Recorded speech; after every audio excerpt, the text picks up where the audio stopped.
Imagine an empire of millions, yet only a few thousand soldiers arrived to conquer the land. It sounds impossible, but in the 18th century, the British East India Company did exactly that. They toppled kingdoms, defeated armies tens of times larger, and laid the foundation for the largest empire the world had ever seen. How? That's what we're about to uncover.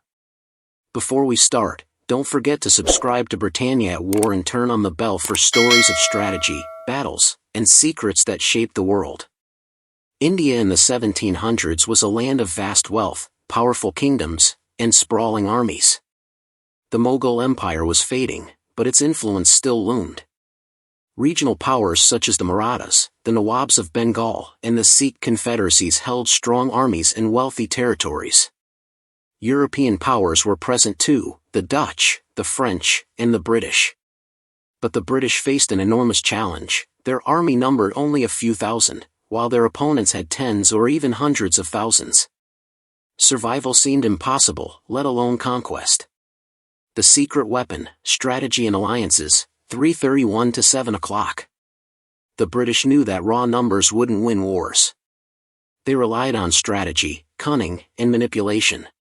They formed alliances with certain kingdoms to fight others. They bribed commanders, exploited rivalries, and carefully timed their attacks. At the Battle of Plassey in 1757, Robert Clive faced an army of 50,000 while commanding only 3,000 soldiers. Victory seemed impossible. But Clive had negotiated secretly with Mir Jafar, one of the Nawab's commanders. When the battle began, Mir Jafar betrayed the Nawab at the critical moment, collapsing the massive army with minimal fighting.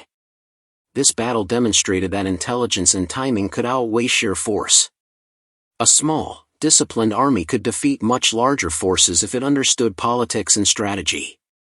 Discipline and weapons gave the British another edge.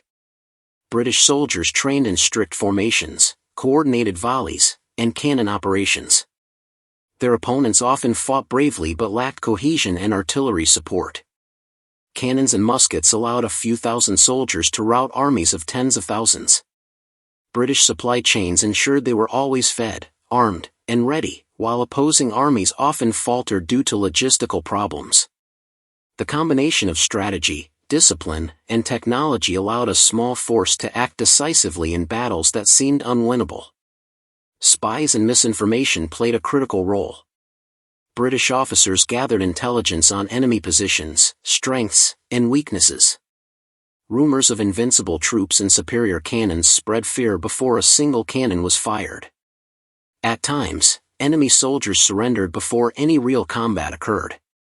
The British understood psychology as a weapon, making armies hesitant and leaders uncertain. For example, during the conquest of Bengal, misinformation about reinforcements and hidden troops caused entire units to hesitate. Clive exploited these fears, ensuring that the Nawab's forces fell apart before they could engage fully. Plassey in 1757 was just the beginning. The Battle of Buxar in 1764 cemented British control over Bengal, providing enormous wealth to fund further campaigns. Each battle followed a clear pattern: diplomacy first, intelligence second, and combat last. By the time fighting occurred, many local rulers were already weakened, divided, or compromised. The British methodically expanded from coastal trading posts to controlling vast territories. Their victories were rarely a result of brute force, they were victories of strategy, timing, and calculation.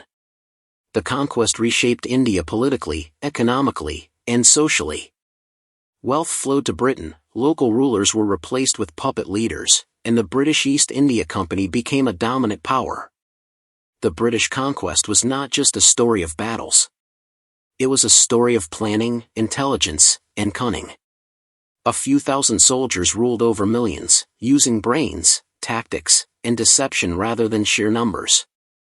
This period laid the foundation for nearly 2 centuries of British rule in India, and its lessons continue to be studied in military schools worldwide. True power is not always in numbers. Planning, intelligence, alliances, and strategy often matter more than brute force.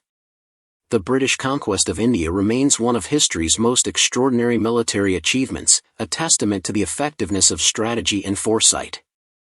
Even today, leaders study these campaigns to understand how smaller forces can overcome larger ones through planning, preparation, and psychological insight. If you found this story fascinating, make sure to subscribe to Britannia at War and turn on notifications to explore more epic battles, strategies, and untold stories of warfare. Comment below, what moment shocked you the most? Join us as the Empire's battles continue to be revealed.